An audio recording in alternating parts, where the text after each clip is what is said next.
hablando de no fallar. Los que no fallan nunca son ellos. Estamos hablando de los muchachos de la consultora Proyección. En este caso vamos a hablar con uno de los directores asociados que tiene esta gran consultora, a la que nosotros seguimos un montón. Hoy se viene una entrevista, una nota donde vamos a hablar de un informe que va a ser muy divertido, chiquis. Muy divertido. Nos están trayendo la cuarta edición de su encuesta anual sobre credibilidad en... Wow. Periodistas políticos, Bueno. canales de noticias, Bueno. radios AM, FM Bueno. y diarios. No sé. Si esto no va a ser divertido, no sé. En la cuesta del año que viene nos tienen que agregar a nosotros, periodistas políticos. Es la única falla que encuentro realmente. ¿O no? Es la falla que realmente Una encuentro. falta de respeto. Pero bueno, se lo vamos a trasladar inmediatamente a él, director asociado de la consultora Proyección, es sociólogo, es nuestro querido Manu Zunino. Manuel Zunino, hola Manu, ¿cómo estás, amigo? ¿Todo bien? ¿Cómo andan, chiques? Bien, Oli. todo bien. No la midieron a Tuti F. Me parece Le pifiaron no. heavy ahí. Me parece cualquiera. Pero esa es la explicación por la cual Santi no está ahora. Ah. Yo le dije que hay que agregar a los chicos. Bueno, Sí, sabía que se le iba a decir en la cara y entonces Sí. Bien. a último Arrugó. momento canceló la entrevista. ¿Cómo Arrugó corre Santi. y abandona ante el mínimo inconveniente? Yo le voy a escribir por privado. ¿Qué sería de la... Sí, ¿Qué parece el hinchada almirante. Pero de verdad, ¿eh? Qué cosa terrible. ¿Qué sería de la consultora profesional si no tuviera alguien que va para adelante como Manuel Zunino No. y fuera solo gente que se Sí. esconde como Santiago Giorgetta? Sí, que no es la primera vez que lo hace, digámoslo.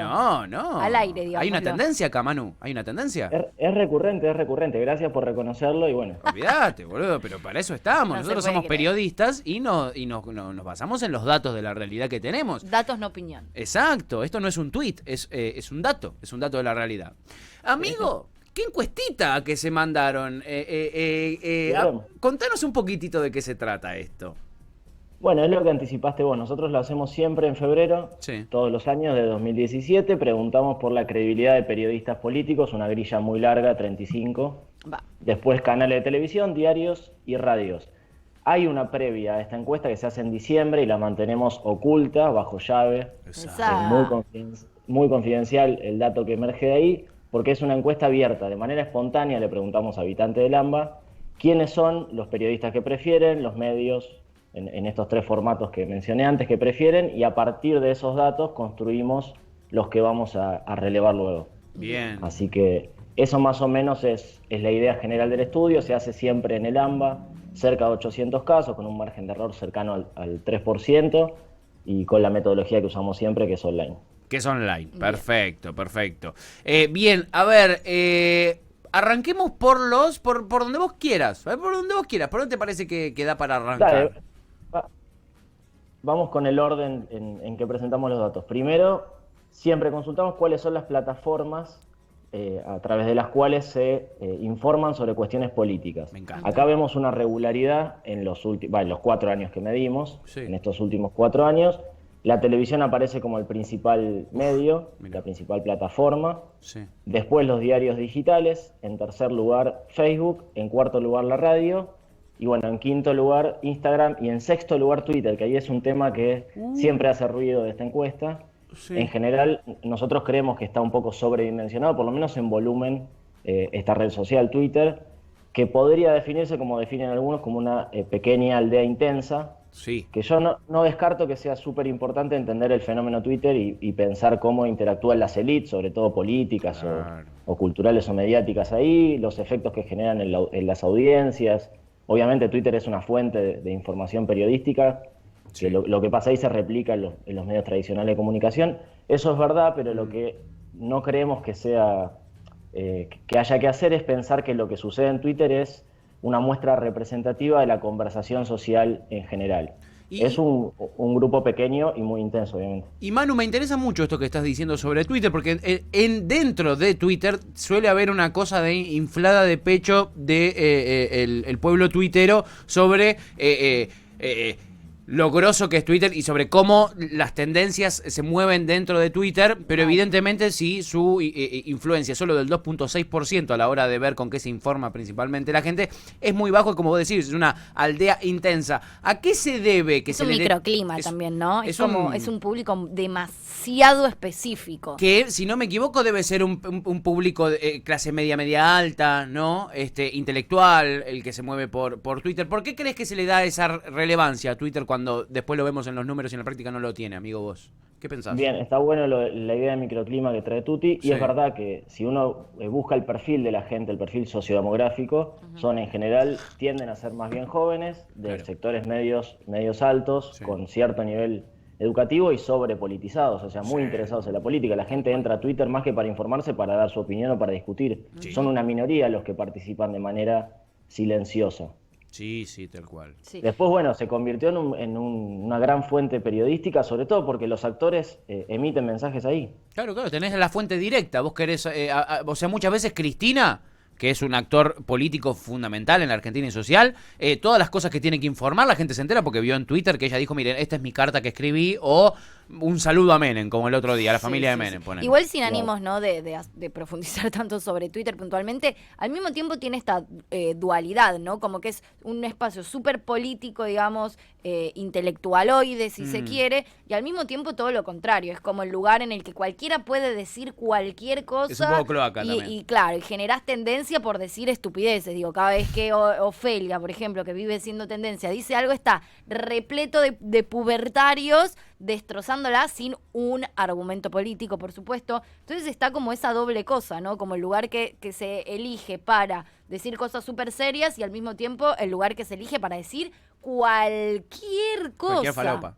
Un poco así, ¿no? Claro, y en Es términos loco. de muchísima agresividad. Exacto. Tal Y además, cual. para argumentar, tienen muchísimas limitaciones, sobre todo en cantidad de caracteres, ¿no? Que es lo más Exacto. básico. O Exacto. sea, es muy difícil generar argumentos. En general lo que se generan son más parecido al formato del eslogan. Frases Sí. muy contundentes que llaman la atención y generan estas reacciones o de muchísimo amor o de muchísimo odio, pero muy intensas. Totalmente, Manu, coincido completamente. Después me asombra en esta misma tabla que la gente use más Instagram para informarse que Twitter. Es loco Sí. eso. Es loco. Ahí influye, a ver, más que informarse en Instagram, en realidad Sí. la gente ingresa a noticias a partir de esa plataforma, eso es lo que pasa, y está muy condicionado por el segmento de 16 a 24 años que está mucho más metida en esa red que en las demás. Claro. Yo me informo, por ejemplo, por ahí. ¿En serio? Mira. Sí, o sea, Claro. también obviamente salto a los links de las noticias, pero la mayoría de páginas que sigo de información Están en Instagram. Es en Instagram y es por historias que me llama la atención el título y está el swipe ¿Entraste? up y te vas directamente a la nota o te da la fotito con el título principal, te hacen una bajada medio corta y después también te dicen el link en la bio y entras a la bio y vas al link directamente de la página. Me es comodísimo. De hecho, no me informo de otra manera, o sea, me informo siempre en función de Es Instagram. casi exclusivamente ¿Sí? tu fuente número uno Sí, de y- información. Y vos, ¿no? Y Y tenés vos con las 23 años, noticias del está bien. día. Entra dentro del perfil. Sí, que sí. Y yo entro dentro Bueno, de ahí, claro. claro. Caí en esa volteada. Soy parte de eso. 23 años, 23 años. ¿Cómo se llama? Y Gracias, bueno, Manu, te quiero mucho. algo que no nos Perdón. sorprende es lo de Facebook, ¿no? Un 15% de la gente se informa a partir de Facebook y es un peligro porque todos hemos visto cómo se presenta la información en Facebook. Puede prender como pólvora una fake news rápido como nada en Facebook. Un Lacámpora prendió fuego los barbijos en el Obelisco. Hermoso. En Facebook te haces un puchero con eso, ¿o no? Sí, sí, bueno, uno de los grandes riesgos, no solo de Facebook, del resto de las redes sociales, Twitter más que Instagram por ahí, Sí. es esto, que se replica con la interacción de los usuarios y una fake news que empezó desde un lugar particular se puede incluso rastrear o trazar hasta dónde llegó o qué magnitud tomó en muy poco tiempo. Es uno de los grandes peligros que es difícil de controlar por ahora, ¿no? Y loquísimo, pero no llamativo, que la número uno sea, como vos habías dicho, Manu, la televisión, donde quizá uno puede ver es de los medios de comunicación en el que con menos profundidad se tocan a veces muchos temas o donde quizá lo que garpa es el rating. Entonces estamos hablando 6 horas de cómo le chorearon un celular en Moreno a una mina en la parada del bondi, y no de otros temas que quizás sí podrían llegar a ser más relevantes, pero que garpan menos en términos de rating. Total. Vos que solés estar, amigo, mucho en televisión, en radio, como comunicador, ¿sentís eso también o es una percepción mía? No, la tele a mí me resulta sumamente incómoda. Claro, me Porque imagino. tenés que decir o sea, cuando vas tenés que decir un título, además de que te pasás media hora esperando para entrar, media hora en el aire y decís 3 boludeces, y tenés que tirar títulos, es lo único que importa, y si podés discutir con el otro que está sentado enfrente, mejor, te felicitan cuando salís. A mí no, la verdad la lógica esa me me resulta sumamente incómoda, me parece mucho mejor la radio donde se puede conversar. Bueno, y obviamente los portales digitales que ahora emergieron un montón, donde hay análisis mucho más profundo. Claro, muchísimo, muchísimo. Miren todo lo que nos dio para hablar solamente esta partecita donde vemos por dónde se informa la gente. Y después esa información es llevada por periodistas. Es deglutida. Es deglutida y digerida por periodistas que luego se lo tiran en la cara a la persona que se quiere informar. Que luego la defecan. Exacto, defecan sobre la mente de las personas que consumen información. Y ustedes midieron también periodistas. ¿Qué encontramos ahí, Manu? Bueno, ahí encontramos una sorpresa que es Rodolfo Barili. Ya había aparecido en diciembre, lo guardamos bajo muchas llaves, creo que poca gente se enteró. Sí. Y cuando lo vamos a medir de manera cuantitativa, o sea, todos los encuestados opinaron sobre Barili y es el que mayor credibilidad tiene. ¿Qué consiguió Barili o qué consigue por ahora, por el momento? Es posicionarse muy bien dentro de los dos polos, digamos, de la grieta, dentro de los votantes del Frente de Todos y de Juntos por el Cambio. Y esa coincidencia lo hace en el global quedar primero, cómodo, en la tabla de credibilidad.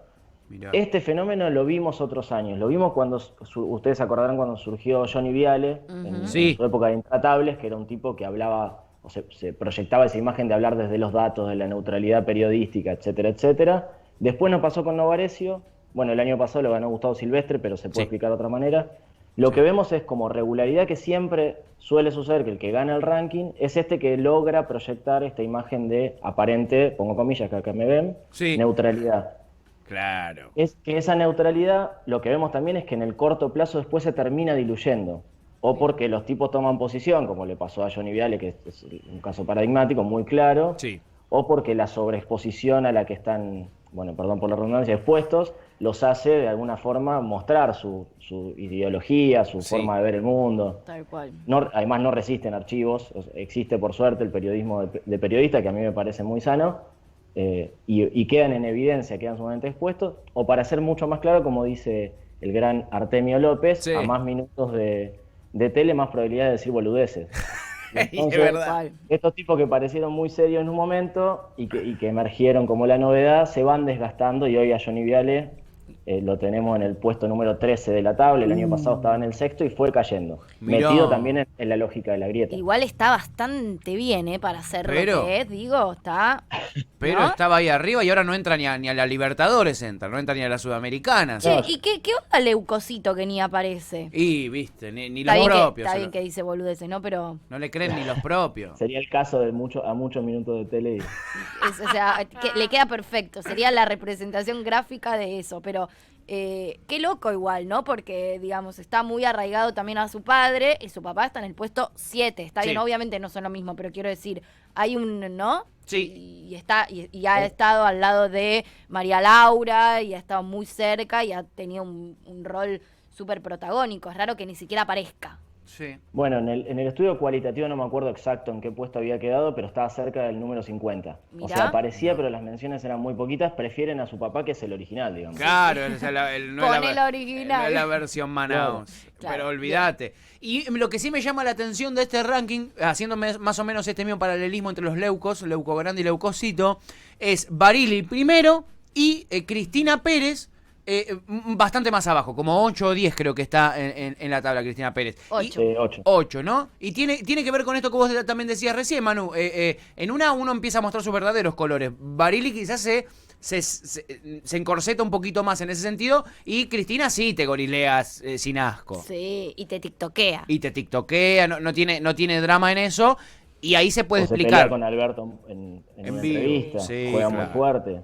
Tal Fíjate cual. la diferencia en esa misma entrevista, cómo jugó cada uno, y creo que está la explicación de por qué ocupan ese lugar en el ranking. Tal cual. Tal cual, amigo, tal cual. Lo quería poner como ejemplo porque justo lo veía ahí y vendrían a ser casi la misma persona porque tienen el mismo programa por el cual son tan conocidos en miles de años, pero Barili mira cómo tiene más credibilidad que su compañera, que es justamente más gorilona. Igual ahí también entra, o sea, coincido plenamente con lo que están diciendo, ahora también sigue quedando muy en evidencia esa sociedad machista en la que tenemos. La primer mina es ella, ¿no? Ella es la primer mina, está en el puesto 8, Sí. ahí no, digo, y justamente también habla un poco de lo comprometido, porque más allá de que es verdad que el primero que está es Rodolfo Barili, que es bastante tibio o que no muestra tanto su postura, segundo y tercero están... Segundo y tercero están Nelson Castro y Víctor Hugo Morales, que son representantes recontra, mega fieles. De uno de los dos lados de la De uno grieta. de los dos lados, y cuarto Jorge Lanata, digo que sí. Feynman. Digo, los que siguen Sí. tienen posturas recontra claras, como en realidad capaz una mujer que muestra una postura mucho más clara queda mucho más abajo, incluso de su propio compañero. Es como que ahí raro, creo que también Sí. hay una explicación bastante machista en la lógica de las puede ser, ¿no? decisiones, Puede por ser. varios Sí. lugares, ¿no? En términos generales, solamente de los primeros 35 hay 7 que son mujeres. Claro. O sea, el 20%, si no me falla el cálculo, Tremendo. de la grilla que medimos son mujeres. Obviamente no decidimos nosotros la grilla. No, claro, obvio. claro. Obvio. Y de las primeras 18 que se veían ahí, Cristina Pérez y después Débora Plager, si no me equivoco, estaba 17 o algo Claro. así. 17, 17, mirá. Y Sí. después todas están, Viviana Canosa 19, Nancy Pasos 22, María O'Donnell 26. Mirá cómo Luciana cayó María Rubinska, amo que esté Rubinska. Está la Rubinska. Te Era- amamos, Rubinska, era- 28. ¿Muchas Me sumo, menciones? me sumo también. Mirá qué bien, mirá qué bien. Romina Mangel 33 y Daniela Ballester 34. ¿Cómo cayó María O'Donnell? Tremendo eso. Sí, ahora está Masterchef Celebrity, ¿no? Hay que Sí. ver si Hoy si la la Nata le sube, dio con hay un que ver caño. si la sube o la baja. Sí, ayer le dio con Ayer un le dio con caño. el Sí, caño, la mirá, destrozó. la destrozó. Mirá vos. Bueno, Pero sí, el lugar de María O'Donnell de malabarista o de equilibrista debe ser súper incómodo también. sí. Si bien siempre se le caen más para un lado las pelotas que para el otro. Sí, Sí. para el lado de la derecha. Claro, yo estoy poniendo, no sé cómo se ve. pero Sí, se ve yo invertido. estoy usando mi mano derecha para Bien, bien. sí. Sí, es difícil sostenerse ahí. Exacto. El coreancentrismo también se paga a la larga, no es que es garantía de confianza ser Corea del Centro. Y amigo, bueno, ahí ya estamos llegando sobre el final del programa. Me gustaría que nos destaques otro de los puntos que a vos te parezcan interesantes de esta cuarta encuesta. Sí, me parece que lo que destacamos con Santi, de paso lo sumo, aunque no se haya querido sumar él, Aunque se haya abandonado. es que, sí. claro, lo que no existe más está claro, quedó muy claro y sobre todo podemos poner el punto de quiebre con la pelea del gobierno con Néstor y Cristina contra Clarín. No existe más un medio que tenga una legitimidad mayoritaria. Todos, cuando medimos medios, tienen hasta un 35%, 36% de confiabilidad, 39%, pero no existe ninguno mayoritario. Encuestadores que miden hace muchísimos años, mucha experiencia, nos cuentan que en los 80 y en los 90, Clarín, el diario Clarín sobre todo, pero también su emisora de radio, era como uno de los grandes símbolos de la argentinidad, a niveles que aparecían los focus group con, no sé, a la altura del churrasco o del dulce de leche. Claro. A ese Mirá. nivel, parece un chiste, pero es verdad. No, Qué no, loco. claro. Y, bueno, hoy ya eso no existe más. Se diversificó mucho el panorama de medios y no es que los medios hayan perdido credibilidad en general, los medios o los periodistas, sino que cada uno tiene su público muy concentrado y bueno, podemos seguir analizando el tema, pero lo que se perdió es esa existencia de un medio que logre una legitimidad transversal o mayoritaria. Claro, mi casa que estaba llena de troscos y si no troscos peronchos, también en una también te caía Clarín y no pasaba nada, ¿me entendés? Hoy en día... Bueno, en mi casa, Te lo devuelvo. contra Remil Megaperoncho se leyó Clarín un Pero montón de años. Olvídate. O la musiquita de Radio Mitre a la mañana. Total. Sí. Yo la tengo en la memoria siempre. Tal cual, Tal. tal cual. Eso ya no... Eso es un fenómeno post-kirchnerismo, ¿no, Manu? Sí, que me parece que se puso en evidencia esa pelea, después con la ley de medios se hizo mucho más contundente, y creo que quedó como una de las grandes huellas del siglo XXI, digamos, y no creo que haya un retroceso, todo lo contrario, lo que se ve es mucha más diversificación que... Sí, Totalmente. se va a profundizar esa tendencia, ¿no? Claramente. Che, como siempre, qué divertido que es charlar con nuestros amigos de Proyección Consultores, sobre todo con Manu, porque el otro medio que arruga y abandona, ¿no? Sí, qué Tira gas y abandona. Qué abandónico que está, Santi. Y el otro día salió del auto, cuando le hicimos la nota, salió del auto, pará, boludo, están ocupados, está. ¿Quién sos, pará. boludo? ¿Quién Está te agrandado, me parece que está hecho un gato Sí. tremendo. La verdad es A que veces sí. no me atiende el teléfono. ¡No! Fuertes. Le tiro 2 llamadas perdidas y me contesta después. Ah, bueno. Fortísimas declaraciones. No. La próxima vamos a tener una terapia grupal. Quiero un en vez de careo, una entrevista. Sí, Terapia por grupal. favor. Sí, quiero careo con Santiago Giorgetta. Por lo pronto siempre cumpliendo y siempre trayéndonos data que a nosotros nos gusta, como le decimos, es la falopita que nos traen los amigues de Proyección Consultores. En este caso, Manu Zunino, sociólogo, director asociado de la consultora. Amigo, mil gracias como siempre siempre interesantísimo el laburo. Nosotros siempre seguimos lo que hacen en las redes sociales, etcétera. Nos entretiene un montón y te agradecemos un montón por siempre estar disponible para hablar con nosotros. Es recíproco, nosotros seguimos a ustedes siempre y gracias. Qué grande. Un abrazo. Abrazo enorme, Manu. Nos queremos. Manuel Zunino, sí, director asociado, junto con el otro. Le vamos a decir así Sí, a el partir otro, de ahora. Sí, no, ya ni se merece. Tiene 2 directores. Efectivamente, Moria. terminó. La consultora Proyección tiene 2 directores. Uno es Manuel Zunino y el otro es el otro. El otro es el otro. El otro es el otro. Uno así, Mentirosos, con barbita. hipócritas. Sí, un mentiroso, un hipócrita, podríamos decir también. Pero por suerte la credibilidad se la da Manuel Zunino.